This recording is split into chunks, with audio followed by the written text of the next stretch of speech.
நாம் எதை அறிந்திருக்கிறோமோ அந்த மார்க்க சட்டங்களை குர்ஆன் ஹதீஸை எடுத்து சொல்லணும்.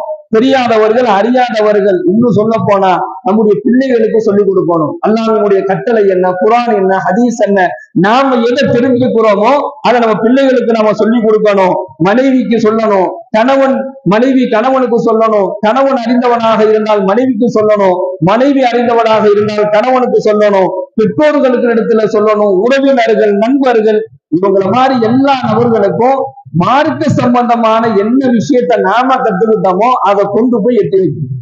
இந்த மாதிரி இன்னைக்கு ஒரு ஹதீஸ் நான் பார்த்தேன், இன்னைக்கு நான் பள்ளிவாசல ஒரு ஹதீஸ் ஒண்ணு கேட்டேன், இந்த மாதிரி இன்னைக்கு ஒரு ஹதீஸ நான் ஒண்ணு படிச்சேன், இன்னைக்கு ஒரு குர்ஆன் வசனத்தினுடைய ஒரு விளக்கத்தை நான் பார்த்தேன், அதுல அல்லாஹ் இப்படி சொல்றான் என்பதாக மார்க்க சம்பந்தமான கல்வியை, எந்த அறிவை அல்லாஹ் நமக்கு வழங்கினானோ, ஒருவர் அல்லாஹ் வழங்கிட்டான்னு சொன்னா அதை அவர் மறைக்க கூடாது என்பதாக ஸல்லல்லாஹு அலைஹி வஸல்லம் சொல்றாங்க. அதை நீங்க எடுத்து